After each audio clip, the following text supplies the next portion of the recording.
Hey, salut les amis. Alors, pour commencer, je tiens à ce qu'on remercie Amézie pour la petite vidéo qu'elle a faite pour la réception de mon mini kit Crazy Fourmi. Alors aujourd'hui, on va parler maintien de température et système de chauffage, avec une petite parenthèse sur les systèmes d'humidification. Je vous donnerai aussi des nouvelles de la colonie de Crematogaster scutellaris dont je vous ai parlé dans la dernière vidéo. Mais pour le moment, c'est l'heure du nouveau générique, et s'il vous plaît, donnez-moi votre avis sur cette nouvelle présentation. Allez, générique!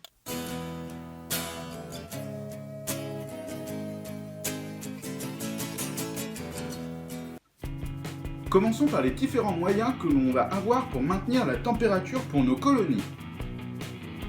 Je vous parlerai en premier lieu des thermostats, car pour moi, c'est le meilleur moyen de maintenir la température pour vos fourmis. Vous allez avoir deux options. Soit acheter un thermostat tout fait en animalerie. Alors c'est souvent un peu coûteux, mais il faut reconnaître qu'il y a des modèles qui sont plutôt bien. Mais attention aux premiers prix qui peuvent être défectueux. J'ai d'ailleurs eu moi une mauvaise surprise avec un premier prix. Ou alors, pour les plus bricoleurs d'entre vous, vous avez ce petit boîtier qui va vous coûter entre 5 et 10 € sur les sites d'enchères. Et si vous faites de la récup, tout monté, vous en avez pour une quinzaine d'euros. Si vous avez une pièce que vous pouvez consacrer à votre élevage, vous pouvez aussi augmenter la température de la pièce.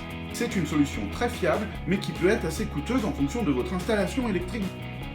Et enfin, pour maintenir la température de votre colonie, vous avez une solution, je dirais, de secours car elle n'est pas très fiable. C'est une simple lampe de bureau avec une ampoule à incandescence. Pour vous expliquer cela, je vais prendre cette boîte en plastique qui sera notre nid. Alors, il vous faudra une lampe de bureau ou un spot et une ampoule incandescence en 30 watts, ça vous suffira. Alors ensuite, il vous faut aussi un thermomètre témoin et un cache. Alors rouge, c'est l'idéal parce que ça vous permettra de voir quand même au travers et il y a des suppositions comme quoi les fourmis ne voient pas le rouge, donc du coup ça ferait comme s'il faisait noir pour elles avec un filtre rouge. Mais tout autre cache, bien entendu, carton, papier glacé, etc., du moment que c'est opaque, suffira.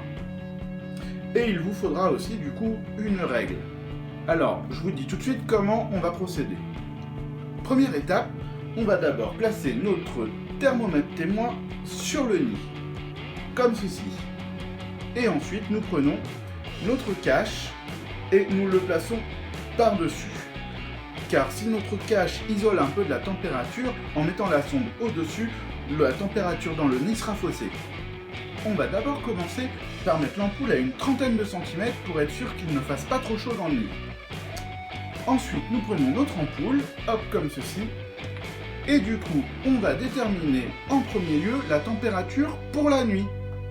Alors on va laisser d'abord une vingtaine de minutes pour être certain que la température est bonne, et on va se rapprocher petit à petit, et on va ensuite noter les différentes distances qui vont vous permettre d'avoir des repères pour la température du jour et de la nuit. Petite parenthèse, pour tous les systèmes de maintien de température, je vous recommande fortement d'utiliser toujours un thermomètre témoin pour vérifier la température. On passe maintenant aux différents systèmes de chauffage, et ça dégage. Je vous reparle vite fait de l'ampoule à incandescence. Comme vous devez vous en douter, son principal atout va être son coût. Côté inconvénient, alors bien entendu, elle va dégager de la lumière et ça peut perturber votre colonie. Je vous recommande donc d'utiliser le cache comme précisé auparavant.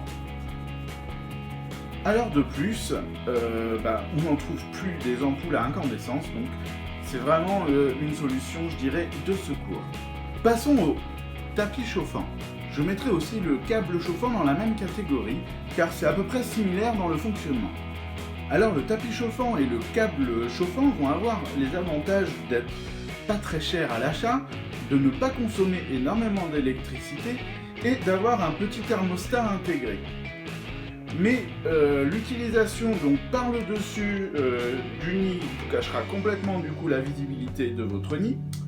Et du coup, en l'utilisant classiquement, donc par en dessous comme ceci, vous risquez d'avoir beaucoup de condensation dans votre nid. Alors même si un thermostat est présent sur le tapis chauffant, ne lui faites jamais confiance et placez toujours le thermomètre témoin. On finit par ce que je préfère, l'ampoule céramique avec son spot et sa douille spéciale pour ampoule céramique. Surtout, n'utilisez jamais une ampoule céramique avec une douille classique. Alors c'est ce que j'utilise depuis plus de 2 ans maintenant.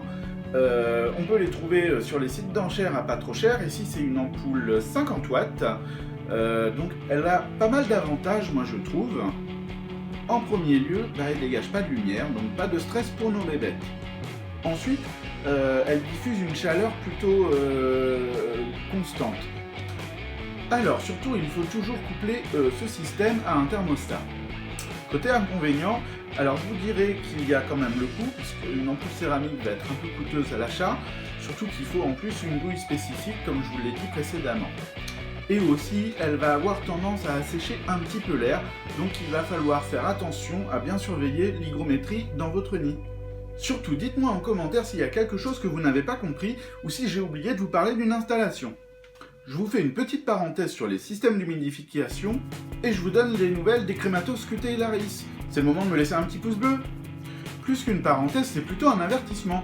Faites attention à l'eau que vous choisissez pour humidifier votre nid. En effet, certaines eaux du robinet vont contenir trop de polluants et vont être toxiques pour votre colonie. Je suis sûr que vous êtes impatient d'avoir des nouvelles de la colonie de Crématogaster Cutelaris. Alors, allez, on fait place nette. Les Crématogaster Cutelaris. Voilà 14 jours que ces Crématogaster Cutelaris habitent dans ce nid, et je vais vous montrer comment elles ont bien bossé depuis ce temps-là. Alors déjà, je vais vous montrer ce qu'elles ont enlevé comme liège dans le nid, donc en 12 jours exactement. Voilà, il y a eu tout ça d'enlevé en 12 jours. Comme vous pouvez le voir à l'écran par là, elles ont déjà énormément bossé. Je pense que c'est plutôt bien parti pour cette colonie. En effet, j'ai aperçu un peu de couvain, les ouvrières semblent très actives et ont pas mal bossé dans le nid, et en plus la reine a l'air de répondre.